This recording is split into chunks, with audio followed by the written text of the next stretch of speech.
Quem atua na área da genética revela grande paixão e curiosidade pelo processo de evolução das espécies. Isso é regra para os profissionais que também atuam na área de bovinocultura. E o nosso próximo entrevistado é deste time e a Márcia traz mais informações.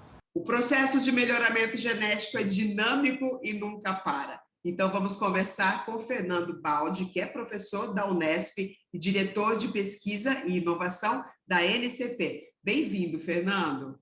Olá, Márcia. Bem-vindo a todos. Muito obrigado pelo convite. Fernando, eu tenho uma curiosidade. Um dia a gente vai chegar ao máximo do melhoramento genético de um rebanho ou isso nunca para? Cada geração, os genes se combinam, e se geram novas combinações. Então, digamos, a cada geração, de animais, de um rebanho que são selecionados, vão aparecendo, animais, que vão ser sempre melhores, que a média da geração anterior. Então, temos um processo lento, contínuo, e que não para. Vocês, como pesquisadores, como cientistas, estão sempre buscando novas informações, novas características, e você estava contando para a gente que tem uma pesquisa de uma correlação de precocidade com a deposição de gordura das novilhas. Conta para a gente como é que está sendo desenvolvido e quais são os primeiros resultados de observação dessa pesquisa que vocês estão desenvolvendo.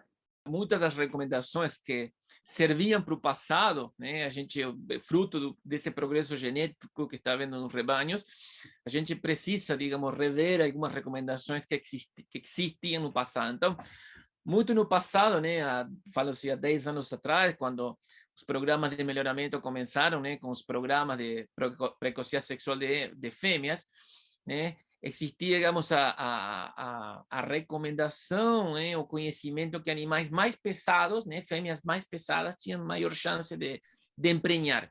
Só que nos últimos anos, a gente identificou que o peso, não é o principal, digamos, balizador ou a principal variável determinante da precocidade sexual, E aí algumas pesquisas que a gente já vem desenvolvendo há certo tempo, identificamos que a gordura, o acabamento, essa é uma das principais variáveis em determinar a precocidade sexual, ou a chance de uma fêmea emprenhar, no mesmo ano, que ela foi desmamada, A gente está falando de animais que são desafiados com 10 a 12 meses de idade, E essa pesquisa que a gente está executando, já no segundo ano, realizou as medidas de ultrassonografia das novilhas no início e final da estação de monta. Temos as outras variáveis, desses animais, como peso ao nascimento, peso desmama, peso no início da estação de monta, final, ganho de peso, altura dos animais.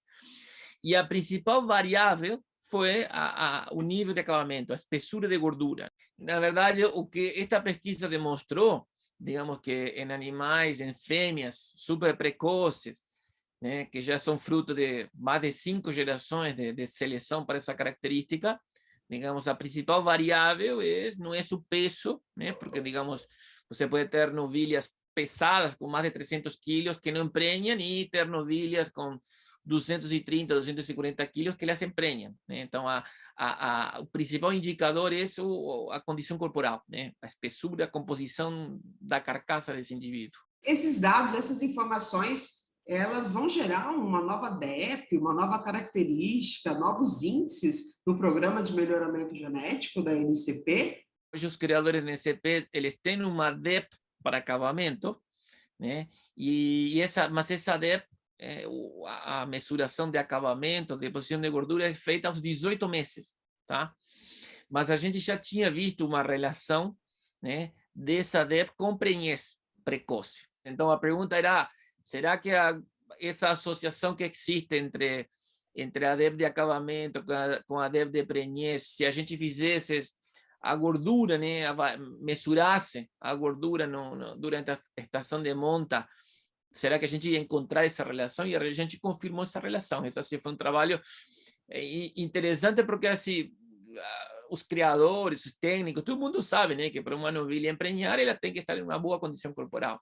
Mas isso aqui interessante foi que, na verdade, a gordura foi mais importante que o peso, foi mais importante que o ganho de peso dos animais, Fernando, você que é um geneticista, um melhorista globalizado, mas com raízes aqui de grande conhecimento da nossa pecuária tropical, a pasto, né, desenvolvida aí num continente, num país com vários biomas e ambientes diferentes, a gente é um case de sucesso do melhoramento genético de zebu, de pasto.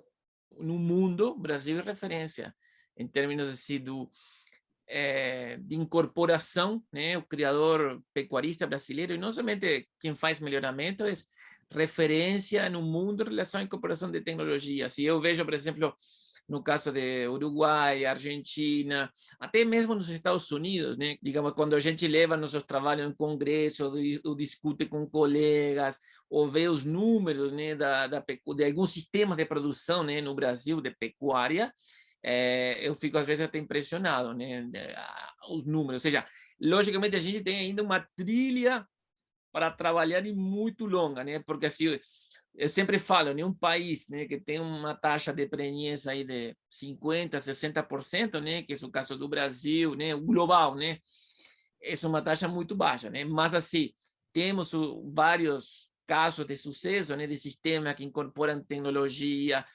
melhoramento genético, integração lavoura-pecuária, todas as tecnologias, né, de monitoramento com câmera, ou seja, fenotipagem em larga escala, sistemas de produção, e são sistemas que muitas vezes o próprio pecuarista vive dessa atividade, né? Não é alguém que, digamos, vive de uma outra atividade e tem a pecuária, digamos, como outra fonte de renda, mas em termos de produção de carne, e não somente nos trópicos, eu acho que assim, no mundo, o Brasil, sem dúvida, é referência, né?